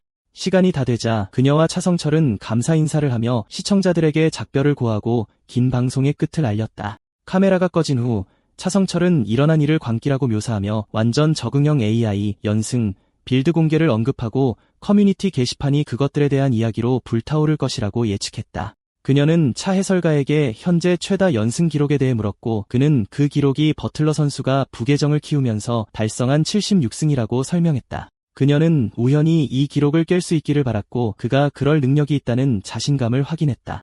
차성철은 버틀러가 극도의 경쟁심으로 유명하며 이미 피지컬의 신을 보기 시작했을지도 모른다고 언급했다. 그 사이 인버스타임 커뮤니티에는 우연을 저격하려 했던 플레이어의 진실을 밝히는 글이 퍼졌고 그가 불법 프로그램 사용으로 영구 정지되었다고 설명했다. 댓글들은 저격수가 해커에게 교훈을 주려는 척했지만 실제로는 자신이 진짜 사기꾼이었던 아이러니를 조롱했고 그가 핵을 사용하고 있다는 것을 알면서도 그를 짓밟는 데 성공하여 그의 초인적인 기술을 증명했다고 놀라움을 표했다.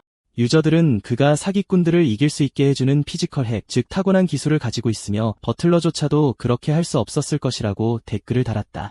다른 곳에서는 프로 선수 버틀러가 화면을 통해 무슨 일이 일어나고 있는지 지켜보며 이거 흥미롭군이라고 말했다. 며칠이 지나고 두 번째 방송이 시작되었고 우연은 숲에 서서 익명의 시청자 62가 이전 방송에 나타나지 않았다는 것을 깨닫고 자신이 아직 뭔가를 놓치고 있는지 궁금해했다. 이유진이 다시 나타나자 댓글들은 그녀의 미모와 발전된 AI를 칭찬하며 폭발했고 그녀를 가장 인기 있는 NPC 3위 안에 들 자격이 있다고 묘사했다. 유진은 그에게 첫 현장 임무에 대해 긴장되냐고 물었고 그는 간단히 대답했다. 괜찮다고. 새로운 임무창이 나타나 전투복을 입고 지정된 장소로 향하라고 요청했고 그는 수습요원이 즉시 현장 임무를 받는 것이 게임 안에 있기 때문에 훈련을 면제해주므로 좋다고 생각했다. 그는 임무의 성격에 대해 물었고 유진은 이면 세계 내부의 침입 개체들을 완전히 박멸하고 그 장소를 봉인해야 한다고 설명하며 그 개체들이 폭주할 가능성이 있다는 보고가 있었다고 덧붙였다. 그들은 버려진 공장에 도착했고 그는 그곳이 기업들이 버린 또 다른 장소임을 알아차렸다. 유진은 개체들이 때로는 유용하기 때문에 그들이 암묵적으로 이런 장소들을 남겨둔다고 확인해 주었다. 그녀는 기업들이 혼란을 일으킨 다음 이익이 없으면 물러선다고 슬픔에 잠겨 한숨을 쉬었고 그는 두 세계에서 기업의 행동이 비슷하다는 것을 깨닫고 동의했다. 그녀는 이번 침입 개체들은 곤충 유형으로 크기가 작고 위험도가 낮지만 수가 많아 상대하기 귀찮다고 설명했다. 박자훈 병장이 문에서 군대식 경례를 하며 그들을 맞이했고 그들이 관리국 소속의 각성자인지 물었다. 유진은 그렇다고 확인하고 그의 노고에 감사했고 그는 그들이 들어가는 것을 허락했다.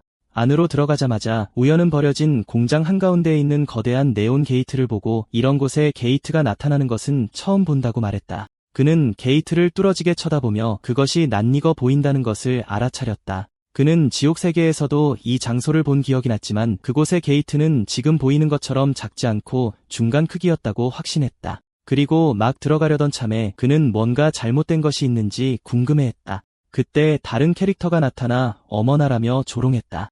이게 누구야? 금신전자 소속 각성자 최영철이 나타나 이런 소규모 소탕지역의 이유진 선임 요원이 무슨 일인지 비꼬는 미소로 물었다. 그는 자신의 임무 지역이 그녀와 겹친 것에 놀랐다고 주장하며 다가갔다. 유진은 그들이 이전에 이곳을 버렸으면서 이제 와서 임무라고 주장하는 점을 지적하며 무슨 꿍꿍이냐고 그의 말을 추궁했다.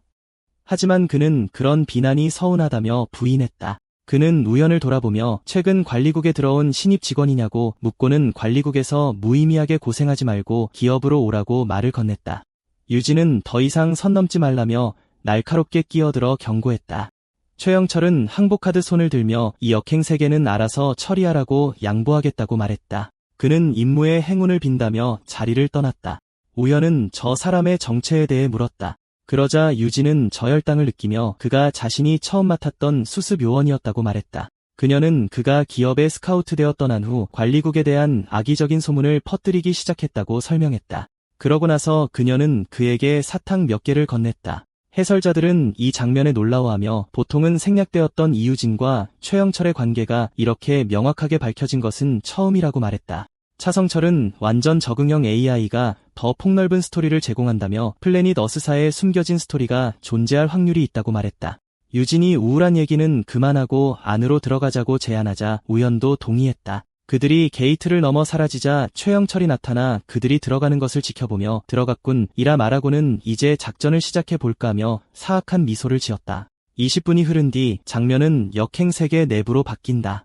우연히 손으로 입가를 닦으며 전투의 잔해 위에 서 있는 모습으로 나타났다. 그는 들어가기 전 역행세계로 이어지는 통로 앞에 섰을 때를 회상했는데 그때 그는 이곳이 저편 세계와 완전히 똑같다는 것을 알아차렸다. 갑자기 유진이 글리치를 감지하고 신입에게 큰 소리로 외치며 조심하라고 소리쳤고 그 순간 그녀는 정체불명의 힘에 의해 밀쳐졌다. 그는 숲속에 홀로 남아 주위를 둘러보며 그녀와 떨어진 것인지 생각했다. 그는 외부 충격으로 인한 통로 붕괴는 흔한 일이라 여기고 그녀를 찾기 전에 나타나기 시작한 거미들을 먼저 처리하기로 했다. 그는 어둠 속에서 빛나는 눈으로 단검을 뽑아 들고 싸울 준비를 했다. 다른 곳에서 유진은 썬더 스프레드 스킬을 펼쳐 주변의 적들을 학살했지만 아무리 죽여도 끝없이 몬스터가 쏟아져 나오는 것을 짜증스럽게 느꼈다. 그리고 그녀는 숲의 규모가 들었던 것과 달리 소규모가 아닌 중규모 역행 세계에 가깝다는 것을 깨달았다. 그녀는 무언가 수상한 일이 벌어지고 있음을 확신하며 의심스러운 한숨을 내쉬었다. 그녀가 신입은 괜찮을지 걱정하는 동안 최영철이 등 뒤에서 불의 창으로 공격해왔다. 그녀는 충격에 빠져 돌아서며 라고 소리 질렀다. 자신을 향해 날아오는 배신자의 공격을 보면서 최영철이 비꼬듯 웃자 그녀는 그가 왜 이곳에 있는지 경악하며 위아해했다. 그리고 팔에 불을 붙이며 그는 교활한 미소로 그저 비밀 임무 정도로 생각해달라고 대답했다. 그는 그녀를 공격하며 달려들었고 자신은 그저 명령을 따를 뿐이니 너무 원망하지는 말라고 했다. 그녀는 그의 말을 헛소리 취급했지만 동시에 자신의 상처가 매우 깊다는 것을 깨달았다. 그녀는 일단 이곳을 벗어나야 한다고 결심했다. 그녀는 능력으로 방어막을 만든 뒤 폭발을 일으켜 적의 시선을 끌었다. 최영철은 동료들에게 그녀를 쫓으라고 소리쳤다. 유진은 번개 능력으로 창을 만들어 추격자들 쪽으로 던져 천둥 같은 폭발을 일으켰고 그 틈에 탈출할 기회를 얻었다. 최영철은 그녀의 경로를 막지 못한 부하를 욕하며 질책했다. 병사들은 그녀를 놓쳤다며 서로를 탓했고 대장은 즉시 전방 지역을 수색하라고 명령했다. 유진은 진의 굴 안에 숨어 이 굴이 아니었다면 큰일 날 뻔했다며 기업이 꾸미는 음모가 대체 무엇인지 헐떡이며 생각했다. 그 사이 시청자들은 우연히 단칼에 적들을 학살하는 것을 지켜보며 벌써 수십 마리를 해치웠다고 말했다.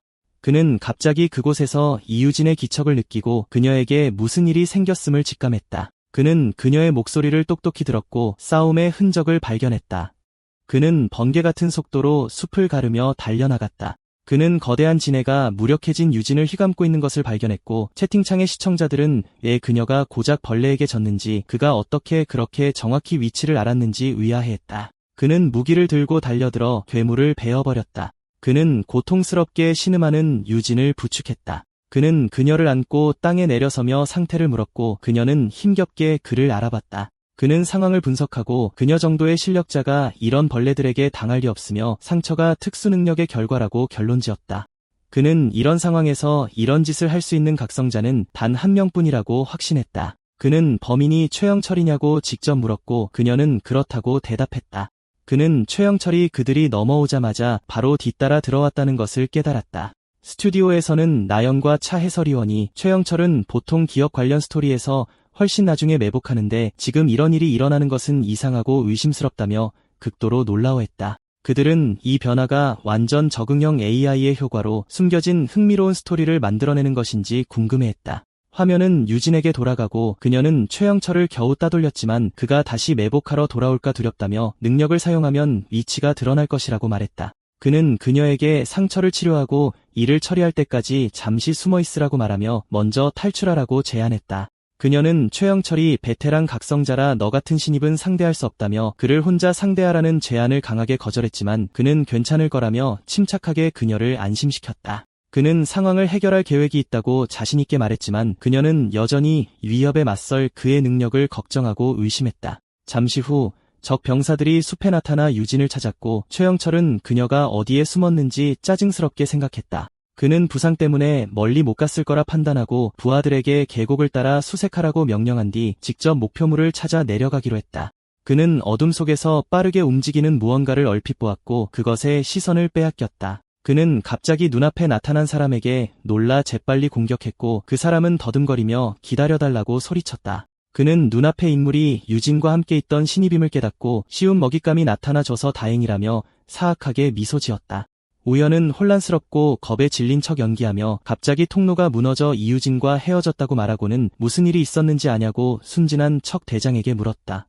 채팅창의 시청자들은 그의 놀라운 연기력에 감탄과 조롱을 보내며 속임수에 넘어간 최영철의 비극적인 최후를 예측했다. 최영철은 그의 순진함을 이용해 정말 아무것도 모르냐고 거만한 말투로 물으며 무슨 일이 있었는지 설명해주겠다고 천천히 다가갔다. 그는 잠시 눈 좀 붙이고 나면 곧 유진을 만날 수 있을 거라며 그를 죽이겠다는 의도를 은근히 위협적인 톤으로 말했다. 그리고 그가 배신자의 일격을 날리기 위해 접근할 때 바로 이 순간을 기다려 계획을 실행하려던 우연은 최영철이 가까워지자 역습을 가할 준비를 했다.